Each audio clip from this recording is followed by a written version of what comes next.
Olá!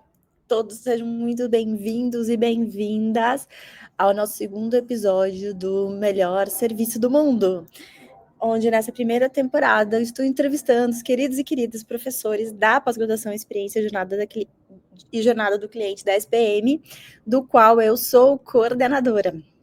E hoje a gente está aqui com o segundo episódio dessa série, que vai ser com a nossa queridíssima Camila Almeida. Se você ainda não me conhece, eu sou a Carla Link e eu sou especialista em design de serviço, mestre em design estratégico e especialista em inovação pública e design de serviços, além de fundadora da Talking City e coordenadora do curso de pós-graduação Experiência e Jornada do Cliente. A ideia aqui é a gente fazer um grande bate-papo para conversar com quem ensina e com quem está criando a nova geração de serviços. Então, eu já trago aqui para a arena a nossa querida Camila Almeida. Seja bem-vinda! Prazer estar aqui, obrigada pelo convite. Ei, Camilinha! A Camilinha, atualmente, ela está professora da disciplina do PIN, que é o nosso TCC aqui, o Projeto Integrado Multidisciplinar da SPM. Mas ela também já deu aula de UX, design de serviço. Design thinking, o que mais? Jornada, um pouco de tudo. Facilitação, a última turma também. Mas, Camilinha, se apresenta para quem não te conhece. Boa! Então, pessoal, eu sou a Camila de Almeida Santos, eu atuo com design estratégico, design de serviços há um pouco mais de 10 anos. A minha formação é bacharelado em design, com especialidade em serviço, inovação. Então, algumas pós-graduações aí. Hoje eu estou como professora aqui da pós-graduação da maravilhosa Carla. Também atuo como prof no Instituto Europeu de Design e na Casa Firjan, com disciplinas parecidas. Gosto muito de falar sobre design, porque eu realmente acredito que quando a gente consegue passar essa informação, né, desse foco em pessoas e o foco realmente em resolver problemas reais, a gente muda o mundo. Então, essa é a minha grande missão. Eu tenho uma carreira que pendulou um pouco entre as consultorias de inovação e estratégia do Brasil e algumas grandes empresas, como Alpargatas, e agora eu estou no Itaú, como Group Design Manager, que basicamente é o gerente de design de algumas verticais, e eu atuo com os produtos de Beyond Banking, que são os produtos que orbitam o banco, não necessariamente core bancário. O que mais? Sou de São Paulo, sou aquariana, tenho um cachorro. É isso, gente. Maravilhosa. Então, Camilinha, eu estou começando esse podcast sempre com a mesma pergunta, e aí eu vou jogar essa pergunta para ti. Então, para você, qual que é o melhor serviço do mundo? E não pode falar Disney, exato. Não pode falar Disney. Sim, e eu ouvi o episódio do Bruno, eu achei muito bom, porque é o que vai todo mundo, né? Mas aí eu pensei bastante sobre a minha resposta, e na real, o melhor serviço do mundo é o que vai resolver um problema real que ele se propõe a fazer. A gente fala muito da Disney, porque a Disney é o melhor exemplo de design de serviços que existe, porque ela foi criada e ela é monitorada e mantida como tal. Mas pensando em melhor serviço do mundo, cara, o melhor serviço do mundo para mim é o Poupa Tempo hoje em São Paulo. Claro que não é todo mundo que tem acesso, mas pensa em um serviço de rede pública que precisa atingir milhares de pessoas das mais diferentes localidades, com as mais diferentes fluências em digital. Então, assim, você tem que atender o brasileiro, ponto, dentro da sua principal, né, todas as suas grandes diversidades. E é um serviço que, por mais que seja burocrático e exija da gente um pouco de aprendizado, ele flui e ele funciona. Então, para quem já teve que usar o Poupa Tempo para resolver alguma questão, né, seja ela qual for, então emitir um CPF, um RG, agora tem um novo cadastro único, N coisas que a gente resolve ali, o sistema deles para fazer esse tipo de agendamento é muito interessante. E dentro da unidade, eu recomendo quem nunca foi ir na unidade da Sé, que fica aqui no centro em São Paulo. E a identificação visual, gente, é uma das melhores que eu já vi na vida. Assim, você vai chegar num balcão de informação, tem umas 4 ou 5 pessoas ali atendendo, e no chão você já tem a identificação por cor e uma linha que te guia exatamente até o setor que você precisa ir.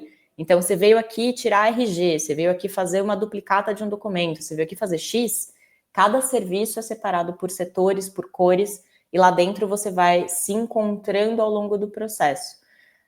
Então, eu entendo ele como um dos melhores serviços que a gente tem. Para mim, é Poupa Tempo e Metrô de São Paulo. Cara, também posso ficar falando sobre o metrô de São Paulo. Especialmente, eu acho que só o ponto do metrô, assim, por que o metrô é foda? A gente, não sei se a gente pode falar palavrão, mas enfim. Por que o metrô é muito massa? Pode. Eu chamo Somos adultos. Exato, o termo técnico. O termo técnico é foda. Exato, o termo técnico é foda. O metrô de São Paulo, ele tem uma interessância que é a seguinte, a gente tem um controle muito próximo das situações dos trens, então a gente tem uma noção de capacidade desses trens, de qualquer problema na linha. De novo, para quem tem a oportunidade de estar em São Paulo e poder frequentar o metrô, você tem uma previsibilidade, então é uma das leis do design, né? Eu mostro o que vai acontecer. Você tem um painel que diz ali quando que vem o próximo trem. Você tem uma comunicação audiovisual que acontece com muita frequência sobre próximo trem, próxima parada, algum problema na linha. Então, você nunca está sem informação, que para o usuário, para o cliente é essencial. E tem um ponto que as pessoas se esquecem: o nosso é um dos metrôs mais limpos do mundo. A gente ganha do Japão. Então, você raramente, você raramente vai ver lixo na plataforma, lixo no vagão, o vagão depredado. Então, tem uma máxima do metrô de manter tudo sempre muito limpo e pristino, assim, sempre em excelentes condições, porque a tendência que a gente tem enquanto comportamento é manter o que está bom, bem. Então, se você tem uma coisa que já está depredada, pichada, suja, a tendência das pessoas é não ter um cuidado com aquilo, porque aquilo já não está sendo cuidado. Dá para ficar desfiando, Carlinha, aqui sobre. Não, eu tô amando, eu nem quis parar, mas fun facts, assim, né? Quando a gente fala em Poupa Tempo, é um ótimo exemplo. Hoje tem vários. O Poupa Tempo, ele é um serviço público estadual, né? Então ele está sob a gestão do governo do estado, e ele já virou inspiração para vários modelos como esses em outros estados. Inclusive, alguém me falou que o de Minas Gerais também é muito bom. Sim. E tem um nome bem legal, agora esqueci. Se eu não me engano, é inspiração para fora também. Tem vários países que a gente paga pau, assim, Holanda, que vem estudar como que o poupa-tempo se vira com a complexidade de informações que tem dentro de um sistema de pouco recurso, né? Porque é isso. Sim. Tecnologia de 1900 e Guaraná com rolha e fé, é isso. E ele já ganhou vários prêmios e também a gente tá, agora que a gente tá nessa onda do chatbot, dos atendimentos virtuais, né? O Poupa Tempo foi um dos primeiros a implementar no Brasil. E foi muito interessante porque eles fizeram isso de duas formas, né? Um que foi pelo processo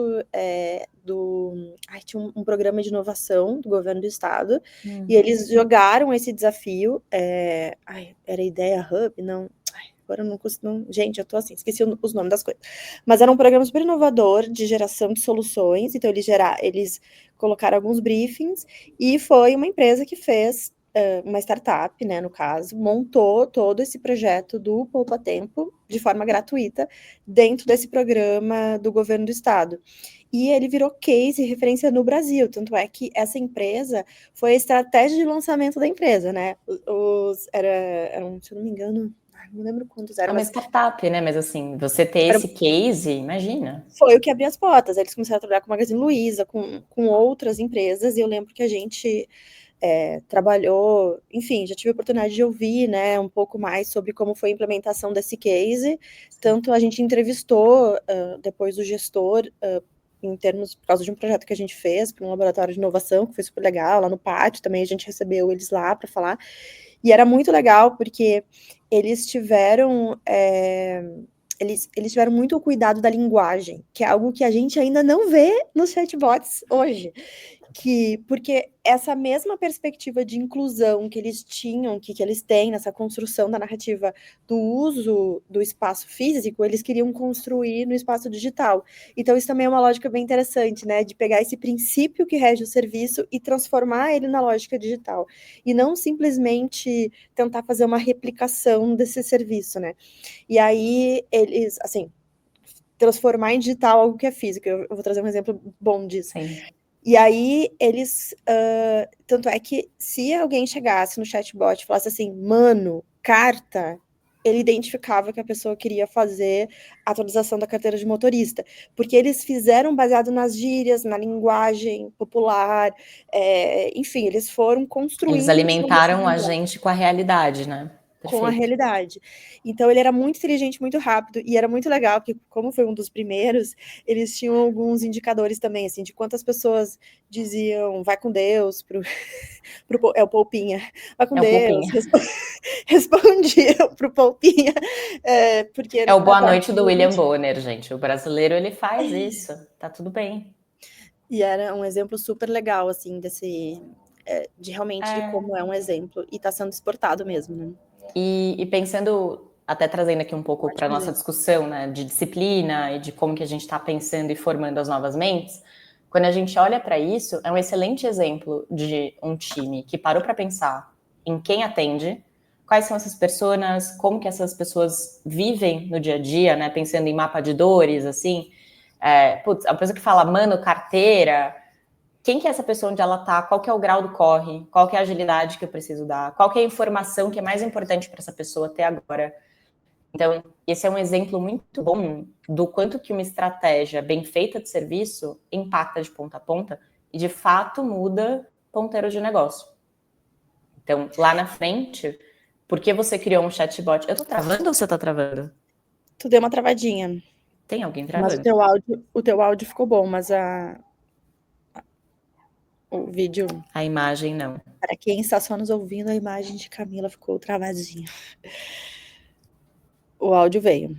Tá tudo bem, gente. A minha internet tá sempre querendo me derrubar. Eu vou me mover aqui pelo espaço. Conta uma piada pra galera. A gente tenta ter... Vocês podem também ter um tour pela minha casa. Para quem está vendo o vídeo.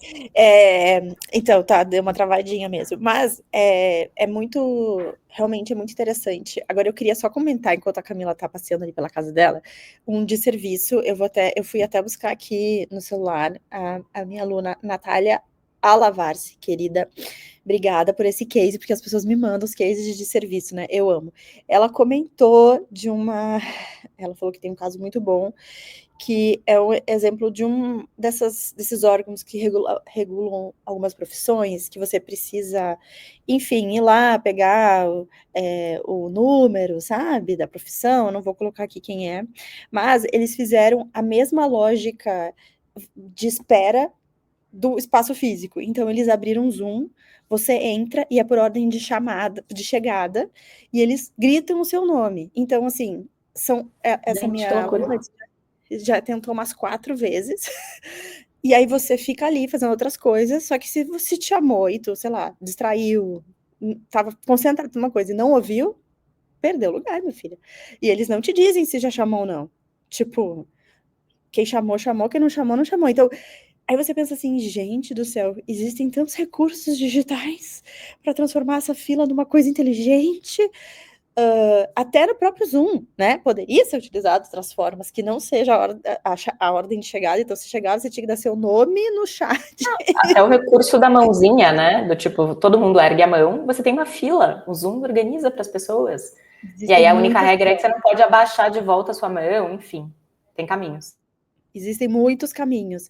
E ela falou que já tentou 2, 3 vezes e não consegue fazer tal da entrevista que tem que fazer, porque não consegue vencer esse sistema burocrático criado no digital. Assim, se no físico já tem muitas formas de fazer isso organizado, imagina no digital, né? Então, enfim, dava para ser ruim, né? E eu acho que esse é o legal do Poupa Tempo, assim, né? Que ele consegue realmente entregar um serviço de valor nessas diferentes esferas. E até eu tive uma aluna da última turma que me falou que ela teve um problema de perder a carteira em deslocamento. E aí ela foi em outra cidade, sei lá, em Campinas, foi lá e conseguiu, do dia para o dia, a segunda via da carteira de motorista dela. Então, é um negócio realmente assim, ela conseguiu ir embora da cidade, porque ela estava sem a carteira, foi parada, não me lembro exatamente o contexto, mas ela viu que, enfim, tinha sido vencida, enfim, era algum problema assim, e ela conseguiu resolver em um dia, em algumas horas, para te ver a agilidade, né, que é esse serviço, assim, realmente é um exemplo muito legal. E esse exemplo do metrô, assim, só para a gente não ignorá-lo também, realmente, assim, agora eu vou te dizer meu depoimento como imigrante, eu sempre falo isso para os alunos, quando eu estou falando sobre cidades, né, que se você vem de uma cidade que não tem metrô, gente do céu, o metrô é a coisa mais maravilhosa do mundo, né, você viver tendo metrô não é um deslocamento barato, né, se a gente pensar, o ônibus Não é super acaba sendo um acessível. deslocamento muito mais acessível, você pode usar, né, o bilhete único aqui em São Paulo para ir e voltar, dependendo do tempo você ainda consegue pegar ida e volta, né, com transporte público, você paga uma passagem, né, e consegue deslocar por 3 horas em São Paulo. O metrô não, você pagou, entrou, saiu, paga de novo, E não a malha tem, é né. mais limitada, por mais que seja uma malha extensa, né, ela não é tão capilar quanto a malha de ônibus, né, acho que ferroviário que chama. E agora mas eu sempre tive essa sensação, assim, também, de crescimento, né. Tem vários paranauês, tem vários desafios que a gente tem, né, quando a gente fala em serviços públicos e, enfim, né, na construção dos metrôs é uma obra demorada, a gente tem obras aí que era para ser para a COP, eu acho que estão ainda, né, para ser entregues, tem muita roubalheira, tem várias questões, mas essa era uma sensação também que quando a gente fala em cidade criativa e inovação em cidades, né, que essa ideia de você sentir que a cidade está em movimento, que a cidade está melhorando, que a cidade está mudando, o metrô é algo muito físico, né, ele é muito concreto, assim, para você ver de você conseguir ir para outros lugares com o metrô que você não conseguia antes, mesmo que demorado, quando tem, é algo muito representativo, assim, né, sobre as cidades. Super. E o quanto que. E aí tem uma briga, né? Eu moro aqui no centro e quando a estação Mackenzie de Anópolis começou a ser considerada, teve uma briga de classes, assim, porque não se queria o fácil acesso ao bairro, né? Porque é isso, o metrô ele amplia o acesso que as pessoas têm. Uma discussão interessante, assim, né? Cidade para quem? E aí Já estamos falando levanta, sobre levanta. cidades, eu estou adorando esse tema. Exato. Mas Camilinha, tá tudo inclusive, intrínseco, né, tá tudo Carlinha? Do incrível. tipo, faz parte do processo, né? Eu acho que tem uma coisa também que a gente fala bastante no curso, que por mais que às vezes você desenhe um pedaço de um todo, é muito importante essa visão do todo. Né? E como que o seu pequeno pedaço impacta nesse sistema? Porque, beleza, eu posso estar ali desenhando o novo Poupinha, né? O chatbot do Poupa Tempo. Putz, mas eu Ui, tempos. Tá tudo bem. desculpa. Tá rolando. Aonde que ficam essas unidades? Como que as pessoas vão se deslocar? Quais são os serviços de acesso em volta disso, né? Então, putz, a pessoa vai lá muito cedo, tem aonde ela comeu alguma coisa, tem um banheiro. Então, a gente começa a pensar em todo um ecossistema que, se você não tem essa visão de serviço e de jornada de ponta a ponta, acaba que te escapa. E você fica muito, muito especialista de uma coisa muito pequenininha, sem ter noção do impacto disso no todo. Mas te interrompi, você ia fazer uma pergunta? Não, é porque eu ia comentar que eu comecei a ouvir sobre as estratégias de transporte gratuito, né? Que tem essa ideia também, né? De enxergar a mobilidade como um direito, né? Assim como o SUS, assim como a escola pública, o acesso à mobilidade, ele também é um direito muito interessante, né? E nessa discussão de cidades, pensar, né, nas cidades, eu estava ouvindo um podcast, depois eu vou deixar aqui na descrição, do Fio da Meada, falando com um especialista, contando quantas cidades no Brasil, hoje no Brasil são 135 cidades que já implementam a tarifa zero no ônibus, porque é mais barato a prefeitura arcar do que fazer essa prestação de serviço, né, mais estratégico, mais, enfim, tem várias questões. E é muito interessante enxergar esse direito de uso de uma cidade, né, que às vezes a gente esquece sobre isso, né, mas como é caro o deslocamento nas grandes cidades, né, e como é caro, tem gente que nunca veio ao centro de São Paulo, tem gente que nunca foi no parque, tem gente que nunca visitou esses espaços, né, justamente porque é muito caro fazer esses deslocamentos, né? E aí entra essa discussão, né, de quem pode usufruir da cidade, de que bairros que as pessoas podem frequentar, enfim. Isso daria só uma discussão inteira sobre isso, que é muito interessante. Mas, Camilinha, eu queria te ouvir também para saber dos serviços que você já criou. Qual que você tem mais orgulho? Qual que você mais gostou? Conta um pouco para a gente sobre criar serviços. Ai, pergunta de US$ 1 milhão, né? Sempre. Eu gosto bastante daquela ideia do o melhor serviço é sempre o próximo, porque a gente vai estar sempre sabendo de mais coisas e aprendendo. Agora com AI, muita coisa tá dando unlock assim na cabeça que a gente pode fazer. Mas tem 2 projetos que habitam muito o meu coração. Um foi uma startup que eu fiz parte por um tempo, chamada Mira. E a gente estava querendo um pequeno desafio de mudar a educação do Brasil por meio da tecnologia, coisa pouca. E uma das principais coisas que a gente começou a ver foi sobre a carga mental e a carga de trabalho que os professores têm, professores e gestores de escola têm, fora do horário aula. Então, você tem a professora em sala, mas tem todo esse antes e depois dessa pessoa em sala, que é muito custoso para ela. Tem preparo, tem avaliação, se você é um gestor, tem toda uma questão de burocracia da própria escola que você tem que dar conta. Então, a nossa tese era que se a gente desonerasse tanto o professor quanto os gestores, tudo fluiria muito melhor. E a gente começou a trabalhar com essas hipóteses, desenvolver algumas soluções. E nesse momento de descoberta e de investigação, a gente descobriu, meio que sem querer, que a chamada automática que a gente tinha criado, que era um serviço simplesmente para automatizar aquela folha de chamada, que vai para o final, né, todo professor faz, e no final do período letivo vai para a secretaria, ela, na verdade, era uma mecânica de segurança para os pais e também para a escola, para os responsáveis, né, no caso. Então, quando a criança chegava na escola, ela logava ali no tablet ou no aparelho que ela estivesse usando só para dar um check-in, a gente cruzava essa informação e esse check-in acontecia em todas as aulas. Toda vez que ela ligava de volta o aparelho ou logava de volta em alguma coisa, a gente tinha o check-in de que aquele aluno estava com aquele equipamento. O que a gente não sabia é que essa informação virou uma coisa extremamente importante, porque quando dava a segunda aula e a criança não tinha feito o login, então não é que ela se atrasou na primeira e entrou na segunda, ela não veio, porque se ela não veio na primeira, não veio na segunda, ela não entra mais. A gente parava um SMS para o responsável cadastrado. E aí, por que isso muda o jogo? A gente está falando de escola pública, zonas periféricas, crianças que vão sozinhas, muitas vezes, para as escolas. E os pais não sabiam que as crianças não estavam na escola. E isso era uma questão de segurança muito séria, podia ter acontecido alguma coisa muito séria com essa criança nesse trajeto, e esse responsável está em algum outro lugar trabalhando, não está com acesso à criança agora, confiou que a criança chegou e vai descobrir só depois do final do dia que a criança não chegou na escola, alguma coisa aconteceu. Então, foi um pedaço, né, a solução é gigante, mas esse serviço específico, super simples, nada demais, é um login num tablet que dispara um SMS, mudou o jogo para todas as comunidades com as quais a gente estava trabalhando. Então, eu gosto dele porque surpreende, sabe? Assim, você está aberto ao diferente e você consegue criar um impacto muito positivo, não só no desafio que você estava querendo trazer, mas na comunidade como um todo. Acho que esse foi um bom projeto. Ai, que lindo! E como é que vocês descobriram que isso estava sendo utilizado? Porque não era o core, né? Não era o serviço principal, né? Da oferta do serviço. Como que vocês chegaram nesse insight? Tá, para mim cortou bastante aqui, eu não ouvi sua pergunta. Você pode repetir? Ah, posso sim. São os problemas técnicos aqui da internet, da Camelinha.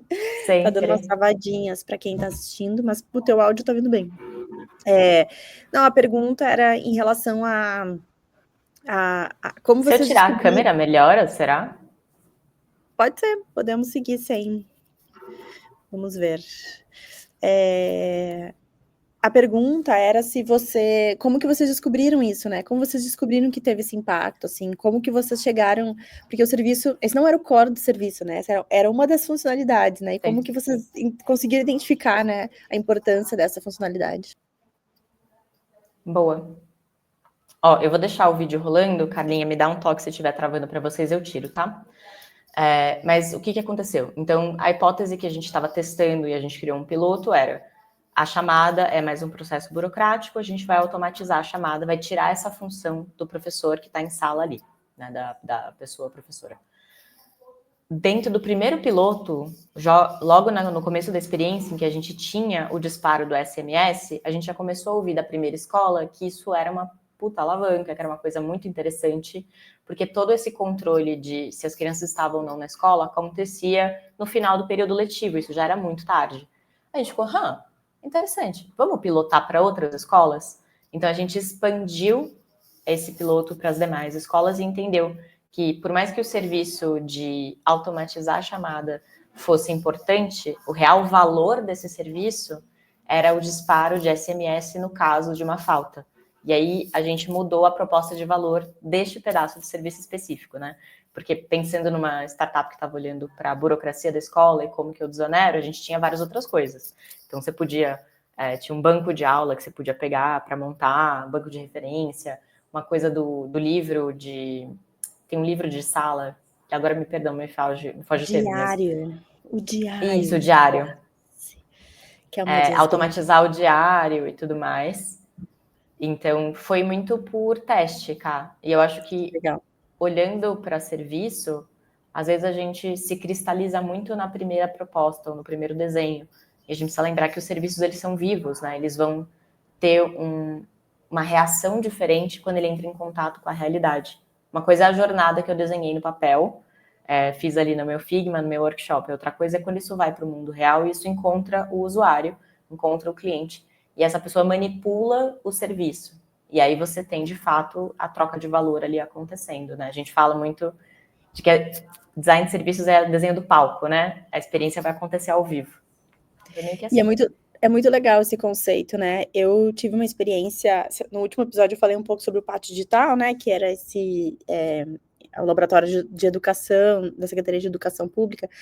Teve um projeto muito legal que a gente fez, eu sempre trago esse exemplo em aula, inclusive foi o Bernardo Loureiro que liderou esse projeto, também era um consultor, muito legal, porque ele, vou contar rapidinho aqui, esse case que é muito legal, porque ele, o que a gente fez? A gente queria, de alguma forma, falar sobre a vaga na creche, né, sobre a espera da vaga da creche, que, enfim, existe no Brasil, historicamente, né, a oferta de creche, ela é menor que a demanda da creche, né, tem mais gente precisando de creche do que a oferta que temos hoje na cidade de São Paulo, e em algumas cidades também acontece.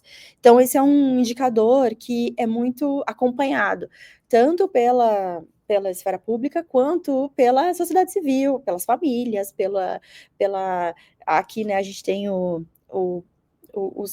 jornalismo, né, que fala muito sobre ali os desafios locais, isso é no SP, Bom Dia SP, né, enfim, tem os seus jornais locais que trazem, né, essas demandas da sociedade, isso é uma manchete, né, você tem uma fila muito grande, uma demanda muito grande.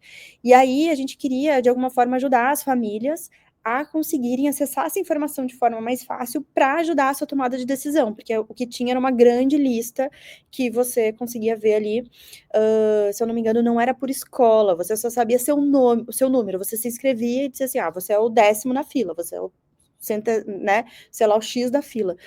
E aí isso também não ajuda a família a tomar decisão, né, porque ela tinha que fazer a matrícula para saber o lugar da fila dela. E aí, como nesse momento, a gente tinha na secretaria esse desafio de abertura de dados, era a secretaria que tinha mais dados abertos no Brasil, na época que eu estava lá, em 2018, a gente usou esses dados para criar um serviço. Então, a ideia é que a família, através de um sistema muito simples, acessava ali um protótipo, que foi o que a gente fez, né? A gente lançou um protótipo, ali um MVP, a família colocava o endereço, qual era a idade da criança, para entender ali o aniversário da criança, enfim, para poder entender em que nível que ela estaria dentro da creche, que são as 6, aqui em São Paulo, no Centro de Educação Infantil, e aí você escolheu o endereço e ele dizia as escolas mais próximas da sua casa e ali como estava a fila para o nível daquela criança. Por que isso era importante? Porque a família podia escolher outros endereços. Então, perto da minha casa, tem uma fila grande. Mas perto do meu trabalho, e perto da casa da minha mãe, e perto da casa da minha sogra, né? E aí isso dava... A família não podia fazer a matrícula dali.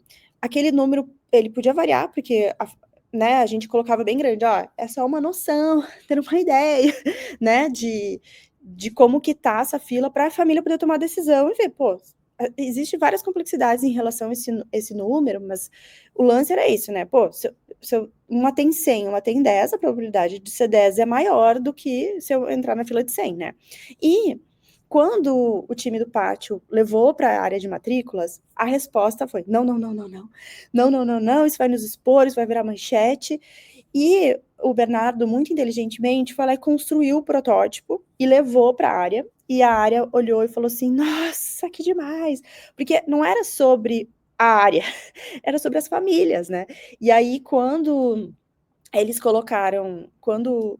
viram o protótipo, eles falaram, bom, a gente tem vagas remanescentes, que algumas creches têm vaga, e não completa, e não fecha as vagas, e a gente precisa direcionar famílias para lá, será que a gente pode botar um banner, alguma coisa, dizendo, aqui tem vaga, aqui tá sobrando vaga, né, para as famílias poderem escolher. E aí, enfim, o protótipo foi para o ar, e a gente colocou um forms para as famílias poderem nos darem feedback, né, se elas estavam gostando da experiência ou não, e a gente recebeu muitas mensagens de muitas pessoas, inclusive de fora de São Paulo. Ah, quando é que vai ter para o Rio de Janeiro? Quando é que vai ter para não sei quem? Então, isso foi um indicativo super legal, né, de que a gente chegou numa dor real, assim, das famílias. E foi uma coisa muito incrível, só para complementar, né, que tem a ver com o ponto que a Camila trouxe. Eu estava fazendo um trabalho para uma organização social, que aqui em São Paulo tem convênio com a prefeitura, e presta serviço de primeira infância. Eu estava fazendo um projeto para essa área de primeira infância. Eu cheguei na organização e elas estavam usando o protótipo. Eu falei, por que vocês estão usando esse protótipo? Ela disse, não, porque a prefeitura está pedindo para a gente né, oferecer novos espaços, né, buscar outros espaços para a gente oferecer e fazer esse convênio, e a gente está olhando a demanda para ver onde que teria mais necessidade ou não, né? Então, de repente, uma outra área estava usando o mesmo serviço que a gente criou para uma outra perspectiva, né? E eu achei aquilo super interessante para ver como a importância da transparência do dado também ela pode levar para novos usos daquilo, né? E, enfim, depois virou serviço, entrou no site, né? Deixou de ser um protótipo e virou uma realidade. Mas foi muito legal ver, né? Essa possibilidade dos usos e como as pessoas usam de formas diferentes para resolver a mesma demanda. Nós estavam querendo ajudar a resolver o problema, e ela estava usando o protótipo para isso, né? Então foi muito legal também. E aí, até puxando um gancho do que você trouxe, não só essa transposição, né, às vezes, de uma solução que a gente queria para um determinado contexto ser válido para outros, mas eu achei muito bom que você falou sobre o cliente, ele fala, não, vai me expor, não quero e tal. E o quanto que a gente que trabalha com inovação e design de serviço precisa fazer gestão do stakeholder. Então, o áudio está indo, né, gente? Só a imagem que trava. Só confirma. Obrigada. Tá bom, vou falando. E aí eu achei super, super sensível esse ponto, que é, às vezes a gente que está desenhando um serviço não está com esse pé na bola de pensar, putz, como que eu vou contar essa história? Como que eu vou ajudar esse time, para quem eu estou, né, trabalhando ali como consultor, ou até o time interno, a contar essa história de um jeito que deixe eles bem, que seja positivo, que a pessoa não crie barreiras culturais dentro da empresa para impedir o negócio, que é muito legal, de existir. Então, achei muito sensível da parte do projeto, muito bom. Isso é muito. Eu sempre brinco sobre prototype primeiro. Prototype first, não tem aquela fala mobile first, né? Que é essa ideia da usabilidade para o mobile, Sim, depois total. é mais fácil adaptar, né? Para o desktop, para mim é a mesma lógica, né? Prototipo quanto antes, assim, né? Que não é sobre não precisar fazer o processo de pesquisa, mas é sobre você conseguir criar esses canais de diálogo quanto antes com as equipes, né? E saber esse momento certo, né? De trazer as diferentes áreas. E aí, Camilinha, falando nesse contexto de projetos, quem foi o teu Dream Team? Quem são as pessoas que você mais gostou de projetar juntos? Ou que, sei lá, você sentiu que estava no lugar certo, na hora certa, no momento certo, com as pessoas certas? Boa. Difícil, assim. Trabalho com muita gente muito legal. Há muito tempo você é uma delas, Cá. Olha, pontuar, assim, não sei se eu tenho um... Exato. Se eu tenho um Dream Team específico, porque eu acho que eu dei muita sorte de trabalhar com pessoas que sempre foram muito excelentes em tudo que faziam. Então, por exemplo, logo que eu comecei minha carreira ali na Livework, eu tinha colegas enfim, superiores ali que eram brilhantes no que faziam. E a gente muito complementares também. Então, a gente ia junto e ia descobrindo junto o que precisava acontecer. Durante outras consultorias eu sempre trabalhei junto com os times de tecnologia e, às vezes, alguns PDs, assim, Product Designers mais específicos em tela, que implementam o que a minha visão de estratégia traz. Então, às vezes, eu tenho uma coisa que eu preciso pôr no mundo e essas pessoas são muito boas de visual, assim. Então, para mim, o Dream Team é o time que se complementa. A coisa só precisa de ajuste quando talvez o desafio do começo, a gente, conforme vai descobrindo ele na primeira etapa ali do primeiro diamante, ele defina para uma outra coisa que não é a competência que aquele time naquele momento tem, e a gente troca talentos. Então, por exemplo, eu já saí de times porque não fazia sentido ter alguma estratégia um time que é só delivery, a gente só vai só agora desenhar a tela, testar e seguir. E já puxei pessoas para o meu time, ou para o meu projeto, porque precisava de um pé maior em delivery, ou um pé maior em prototipagem de alta fidelidade. Então, sim, só trabalho com pessoas nessa, no meu detalhe. Muito bom.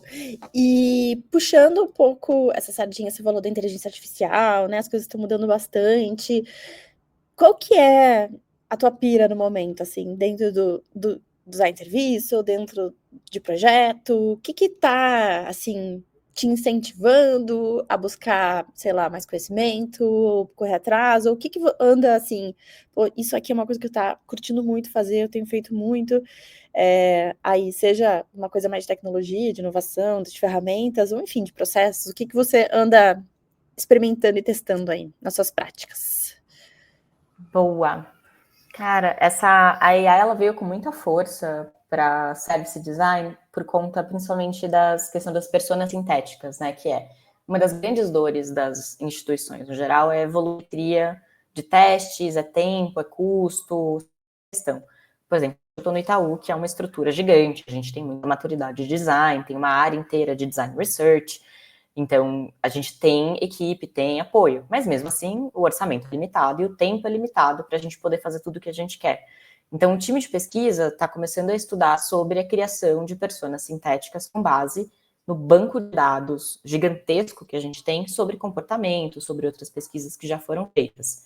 Tudo é feito com muita seriedade, porque o que a gente não quer é que as pessoas tomem como verdade uma alucinação de uma AI, então a gente ainda não está 100% seguro ali, mas a gente já está vendo alguns experimentos de validação de produto.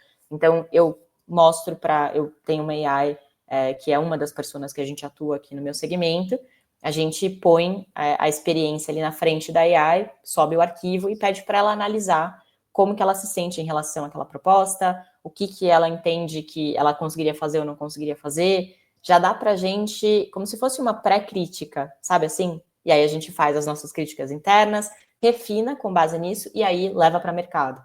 Então a gente está testando essas águas para ver como que funciona. A ideia nunca vai ser substituir as pessoas, mas validar um pouco mais ainda o nosso processo. E outra coisa muito legal que tem criado são os agentes nesse. Tem um que a gente acabou de time de Peraí que gestão, chefe.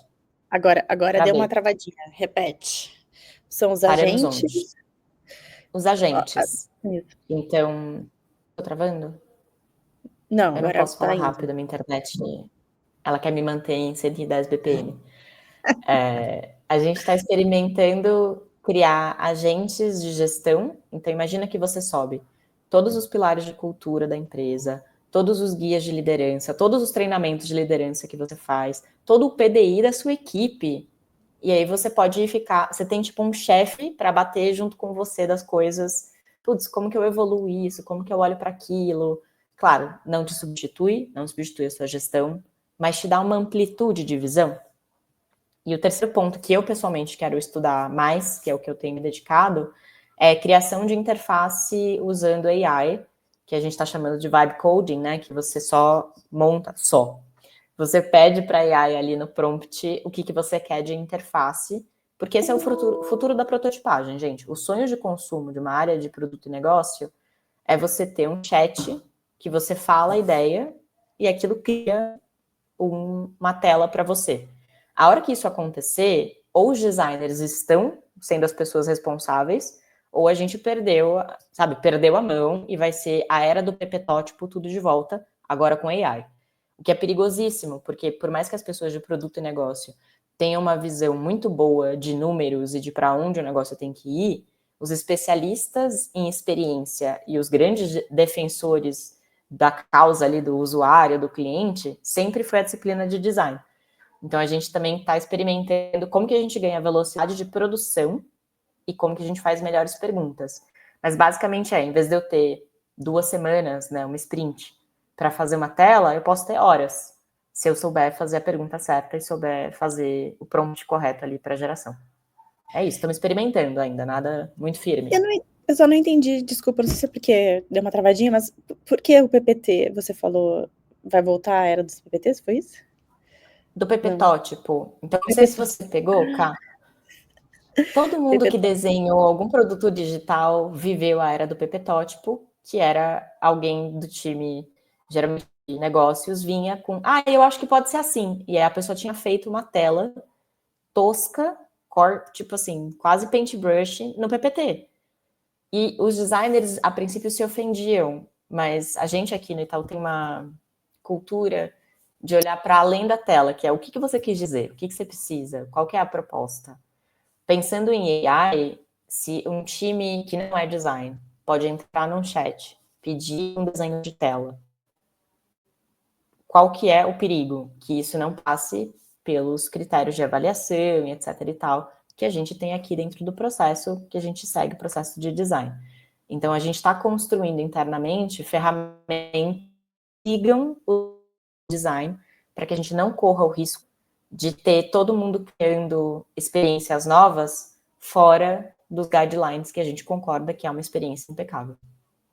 Ah, sim. Fez sentido? Quem nunca fez um pepetoide? Quem nunca? Não, eu ensino, eu não sou contra, eu só acho que tem que ser usado com parcimônia, entendeu?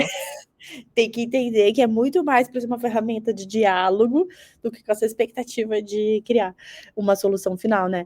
É muito interessante isso. Eu tava vendo um post que saiu ontem, eu acho, alguém falando,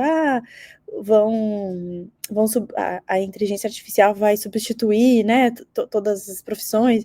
Aí aparece um shopping, assim, uma imagem de uma propaganda dentro de um shopping de uma mulher com as 2 mãos, assim, com 3 mãos, né? Ela tava, tipo, uma mão para cada lado, assim, né? Daí, tipo, vou gerar imagens com inteligência artificial para não precisar gastar com foto, com produção, sei lá, com Shutter da vida, né? Aí você tem uma mulher com 3 mãos, sendo que uma era saindo dos 2 punhos, assim, né? Para quem tá vendo. E aí é um pouco esse lugar, assim, também, né? Tem coisas que vão sair, né? Mas também precisei entender até essa sensibilidade, né? De conseguir estar atento para essas oportunidades que a experiência pode gerar, né? Eu acho que esse é o medo que eu sinto, assim, né? Dessa corrida que a gente tem contra o tempo de entregar tudo, de fazer, de colocar tudo no ar o quanto antes, é de não ter esse tempo da escuta também, né? De conseguir utilizar aquilo para trazer.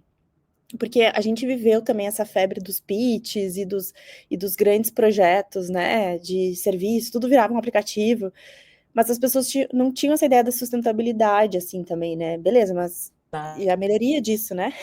Você precisa investir na melhoria desse serviço, porque se as pessoas estão utilizando, elas vão ver novos usos, né? Elas vão ver valores em coisas diferentes, e como que você continua gerando valor, né, para as pessoas. E esse, para mim, parece óbvio, mas não é todo mundo que tem essa visão, né, de que você precisa continuar investindo no negócio, na usabilidade, na experiência, Sim. que é o que os grandes cases fazem, né? Netflix, Apple, Amazon, tem grandes times, né? Estão sempre ali investindo em conhecer e melhorar essa usabilidade, essa experiência, Sim. e ali o negócio até porque flui, né? Desculpa. Exato. Imagina, o cliente ele vai evoluir, o mercado vai evoluir, então é só pensar a disrupção que foi o Netflix, não só para o mercado de audiovisual, mas para os outros mercados de bens de consumo.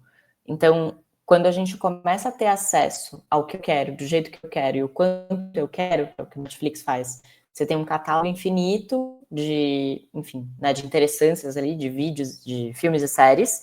Você pode consumir o quanto você quiser, a hora que você quiser. Isso abre um paradigma para todos os outros serviços. Então, mas por que eu não posso fazer a mesma coisa com outros serviços que eu consumo, tipo música? Por que eu não posso fazer isso com, sei lá, bens de consumo normal? E aí a gente viu a explosão dos mercados delivery, que é o que eu quero, quando eu quero, quanto eu quero. Então, às vezes você tinha um limitador físico que, não tenho carro, não vou conseguir comprar, sei lá, X de tal produto. no mercado. Putz, você pode mandar entregar agora. Eu mando entregar a ração do meu cachorro, que é um saco de 10 quilos. Não vou carregar um saco de 10 quilos, mas eu mando entregar. Então, a evolução do mercado, a evolução dos nossos usuários, ela é uma coisa que precisa ser monitorada. E para mim, a melhor analogia de um produto digital é que, assim, você acabou de ter um bebê. Este bebê, ele vai crescer, ele precisa ser monitorado, ele precisa ser sustentado. Então, um aplicativo, uma solução digital, seja ela qual for, né? Hoje, uma AI, um chat, você não faz e solta, você faz e sustenta. Aquela equipe que você montou, talvez tenha outra forma, mas aquele headcount vai continuar na sua folha de pagamento por um bom tempo, enquanto o produto existir. Qual que é a interessância daquele produto depois do primeiro uso? Né? Tem aquela máxima, para que a pessoa baixa? Para que ela volta. Para que a pessoa vai usar você? Que é o que a gente fala, né? Para que você serve? Qual é a coisa que você está querendo resolver? Qual o valor que você quer aportar?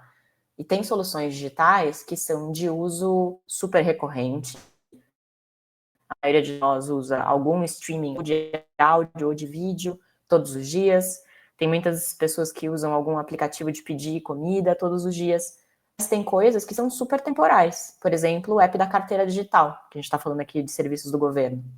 Talvez você não use a sua carteira de trabalho todos os dias. Eu que sou uma pessoa com documento físico, toda vez que eu preciso ir para algum lugar, eu abro lá para mostrar minha CNH digital. Tem gente que deve abrir aquilo uma vez ou outra na vida. Então, é um app que precisa de recorrência, não precisa de recorrência. Dado isso, qual que são as evoluções que eu vou ter, além de correção de bug e sustentação? É o que você falou, cara, é um sistema complexo e a gente precisa continuar evoluindo essa proposta de valor, com certeza. Mas aí, quando você usa a carteira de trabalho digital, ou a CNH, ela precisa ser funcional, né? Tipo, as vacinas, tem muita coisa interessante acontecendo, né, no gov.br, aliás. Outro exemplo, ótimo exemplo, né, de serviço que está evoluindo bastante, né, entregando bastante coisa, que é o grande desafio para mim dos serviços, que é essa integração, né, de bancos de dados, que todo mundo que tem empresa, que trabalha em alguma empresa, já se viu nesse desafio, assim, né, de querer entregar uma experiência e a operação não permite, né, seja porque tem uma desavença de sistemas, de banco de dados, enfim, que é bem desafiador. Camilinha, a gente já está caminhando para o final aqui, mas eu queria te fazer duas perguntas, que uma, você falou sobre as personas sintéticas, esse é um assunto que está, né, bombando, a gente teve uma aula aberta também com o Rafa Toledo, que falou sobre isso, deu bastante repercussão, assim, sobre esse tema, e eu acho que esse é muito legal, né, ver alguns exemplos práticos, como você trouxe, porque tem esse desafio, esse mesmo desafio, né? De que quando você falou, você tem um bebê, eu fiquei imaginando isso, né? Se você cadastra lá o uso desses dados das pessoas, né? Se ele só se refere ao passado, sei lá, para a criação das pessoas, né? Como que também utilizar esses dados dos clientes de uma forma, enfim, né? Super sensível, né? Os dados do banco, enfim, eu tô demorando para fazer a pergunta, mas o ponto é, né, quando a gente usa bases de dados dos nossos clientes para colocar e transformar essa persona sintética, ele não consegue acompanhar essa evolução do usuário, né? Então, eu não sei se é o ao vivo ali que vocês têm, né, mas talvez a Carla que seja cliente do Itaú hoje não vai ser a mesma Carla daqui a 2 anos, né? E como será que a gente vai conseguir fazer com que as pessoas sintéticas também consigam acompanhar essa evolução, né? Esse é o desafio, eu acho, das pessoas sintéticas também, né? Total. E é um desafio de plugar as diferentes fontes de informação que hoje a gente tem. Então, eu posso ter informações que vêm de uma área de pesquisa, eu posso ter informações que vêm de uma área de atendimento, de voz do cliente, eu posso ter informações que venham de leitores de experiência digital. Então, a gente tem várias ferramentas que monitoram clique, monitoram navegação. E eu visualizo isso como grandes streamings, assim, realmente, de informação plugadas nessa persona sintética. Até a gente conseguir fazer automaticamente, né, puxar esses cabos de informação e plugar na persona sintética, é um trabalho manual. Então, você precisa ter uma rotina de atualização dessa persona sintética. Uma pesquisa com clientes lá na ponta, uma pesquisa palha, uma pesquisa quant. Vamos pegar o resultado disso, subir na base de dados dessa AI. A gente tem um programa de voz do cliente que a cada mês a gente atualiza ali os principais pontos. Subir na persona sintética. Então, por isso que eu trabalho, né? Não é uma coisa que você faz uma única vez e o bichinho tá livre ali. É um Tamagotchi, gente. Você precisa dar comida, precisa brincar, precisa fazer coisa. Assim, né? Com o perdão da brincadeira, mas você precisa manter aquilo atual. Eu vou errar a AI, eu não sei se foi o DeepSeek ou se era o ChatGPT que tinha parado, a base tinha parado de ser atualizada em 2024. 24 ou 23. Então a gente está em 25 consumindo dados de uma AI que olha, tipo, faz 2 anos que ela está com defasagem, sabe? E se você não pergunta isso para a AI, você não sabe. Por exemplo, eu não tinha o hábito, antes de ler essa notícia, de perguntar para a AI de quando que eram os dados. Porque eu estou assumindo que ela está pegando de agora. Então, tipo, eu peço para ela ler, me trazer uma referência. Sim. Talvez ela esteja com 2, 3 anos de defasagem. E esse é o tipo de aprendizado que a gente vai ter conforme a gente interage com essas novas tecnologias. Nossa, que ótimo insight. Muito bom. É muito interessante. Eu fiquei aqui enquanto você está falando, pirando, pensando no cidadão, né?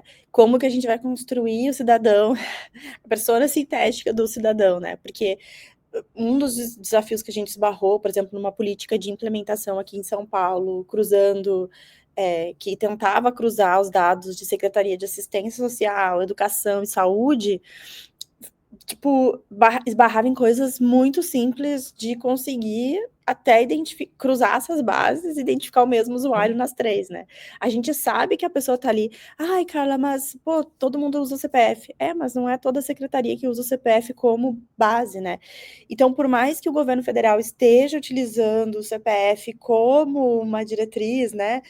Não sei se você sabe, mas se uma criança nasce hoje, a criança já nasce com o CPF, justamente para diminuir esse gap, né? Porque senão era só quando tinha o registro, aí depois só quando, sei lá, fizesse a idade que os pais quisessem fazer o RG, daí ia fazer o CPF, sabe? Era uma trilha muito longa para chegar no CPF. Então, enfim, existem melhorias nessa jornada para a gente tentar unificar as informações e as bases, mas a realidade é que elas não são, né? O SUS usa a carteira de saúde, usa o número UNIS, que é um número, a educação tem usado mais CPF, pelo menos aqui em São Paulo, que é a realidade que a gente conhece mais, mas a assistência usa o cartão, o CAD único. Então, quando você vai ver, assim, a mesma prefeitura usa informações diferentes. Então, como que eu consigo identificar esse usuário? Esse é o desafio que a gente vivencia em várias políticas, né? Quando a gente olha numa visão mais macro, como eu identifico esse usuário em diferentes serviços da prefeitura, né? Ou do estado, enfim. Então, como fazer uma persona sintética real? Porque desafio de conexão. E as empresas devem vivenciar isso também, né? Com unidades de negócios diferentes, que não conseguem identificar o mesmo usuário. Super. Aí eu até estava comentando esses dias da DASA, eu fiz uma análise, né, do A Navi, gente teve... que é o aplicativo deles. Depois, se Desculpa, acho que eu tô quiserem travando. deu uma travadinha. Não, só para falar do Navi, que uma vez eu fiz, né, eu fiz uma análise da jornada do Navi, para mim, que é a DASA tem, né, esse serviço de agendamento, é bom? Olha, eu acho ok. Podia ser melhor? Podia, mas considerando que eles estão unindo um monte de serviços diferentes, de bases diferentes, sistemas diferentes, eu acho ótimo. Sabe assim? Olhando nessa perspectiva de implementação, assim, gente, eles estão fazendo coisas que outras empresas não chegam perto ainda de conseguir fazer isso acontecer, né? Fala, Camilinha, o que você ia dizer? Total. Não, eu ia comentar sobre isso de diferentes bases. Quando a gente fez aqui o projeto de Personas 360 do Itaú, que são todas as personas do banco para todos os negócios, foi um super projeto. Foram anos de pesquisa e de unificação dessas pesquisas para ter quem são as pessoas dos diferentes segmentos do produto que a gente tem. E depois teve todo um trabalho de endomarketing, de comunicação interna, para que as pessoas parem de usar as suas personas individuais e usem as personas do banco. Porque o único modo da gente não ser fragmentado, pensando numa megalodonte, que são as empresas financeiras, era a gente ter um único usuário ou um único pool de usuários para trabalhar. Olhando para serviço público, é um pouco esse caminho, assim, alguém precisa capitanear essa decisão e falar, gente, todo mundo agora é CPF. E vamos virar o barco para CPF. E é longa a estrada, mas pelo menos tem um norte. Legal. E aí, Camilinha, só para a gente finalizar, eu tinha 2 últimas perguntas. A primeira delas é: qual conselho que você dá para quem está trabalhando na área hoje, quem quer se aprimorar, quem quer começar, não necessariamente começar, mas eu acho hoje, quem está buscando atualização, olha para onde, que conselho você daria para as pessoas que querem melhorar as suas habilidades de design e serviço, construção de serviços? Boa. Bom, eu acho que se você está começando do zero, então, né, nasceu ontem, bem-vindo ao mundo, o começo seria estudar design, graduação mesmo, e vai lá. Agora, se você está migrando ou você quer refinar, com certeza uma pós-graduação, com certeza nossa. Não só puxando a sardinha, porque o currículo é muito bem estruturado para atender essa visão 360 holística que o estrategista de estratégia precisa ter. E se você está para a experiência de desenvolvimento de produtos digitais, um curso livre, talvez numa SPM ou numa escola, possa ajudar, pensando, e aí teria que ser específico para o que você quer. Então, eu quero pesquisa, eu quero desenho de tela, eu quero service design, especificamente. A própria Carla Link tem cursos livres que são bem interessantes, mas eu olharia dentro, talvez, uma pós-graduação que olha essa visão 360, e aí depois, com base no que te chama mais a atenção, você sente que precisa se aprofundar, curso específico desse tema para ser um especialista. Show. E aí, para finalizar, eu sei que você é uma pessoa bem offline, no sentido de que você vive a vida lá fora, né? E não só nas redes. Mas o que tem te inspirado? O que você tem curtido fazer? Que te também traz novas inspirações, novas visões de mundos e que te deixa aí a rotina mais feliz, o dia mais feliz, ou momentos de lazer melhor? Conta pra gente. O que tem te inspirado? Boa. Eu tenho um cachorro, né? Eu comentei. Então, a TT, a minha cachorra, ela é o meu momento de reconexão com a vida real e com o corpo, porque ela precisa passear, ela é um cachorro super enérgica.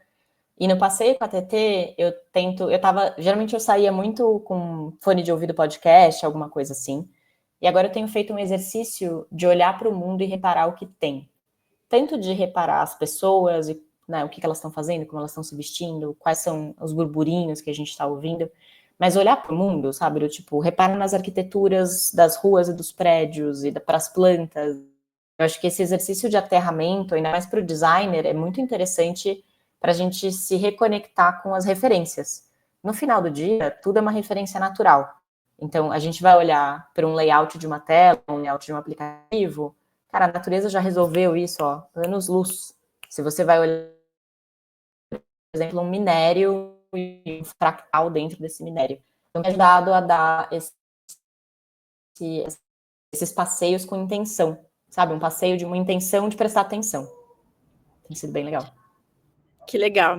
O mesmo vale para criança, viu, né? Quem é pai e mãe, a gente também tem feito esse exercício, sabe? É isso que eu ia Porque eu falar. ia ficar assim, nossa, a qualquer momento eu já fazia isso, já vou colocar um podcast, já, sabe? Qualquer momento que eu tinha, falava assim, gente, minha cabeça tá 24 horas on, deixa eu ter um momento aqui também, né? Não só de brincar, né, ali com a criança, mas também de desconectar mesmo, assim, né? Deixar o cérebro no ócio também, porque senão a gente tá sempre, mil coisas acontecendo ao mesmo tempo. E eu até estava fazendo esse exercício de correr sem ouvir também, né? Porque a corrida te traz ou para música, ou podcast, tem gente que curte um ou outro.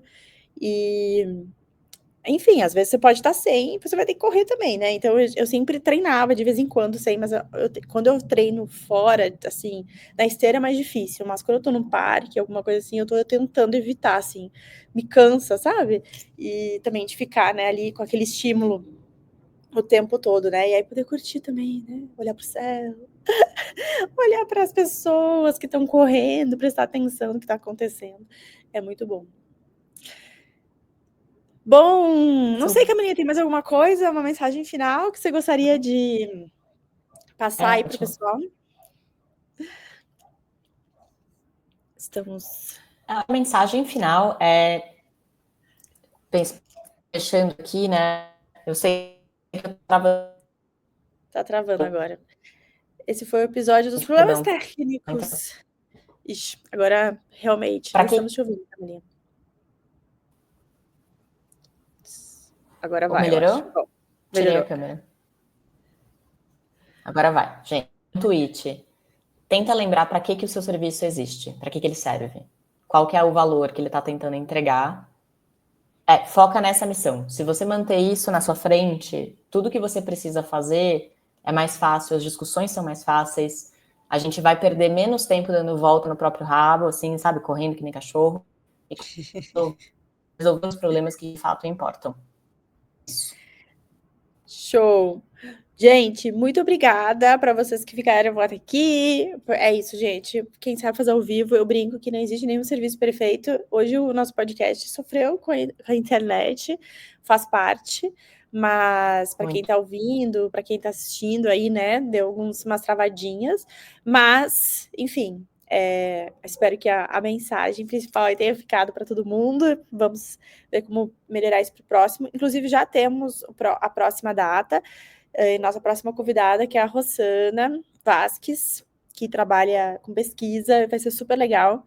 E eu vou colocar aqui depois nos comentários a próxima data já para quem quiser assistir ao vivo. Algumas pessoas estavam aí nos vendo. Muito obrigada para quem participou, para quem ficou até aqui.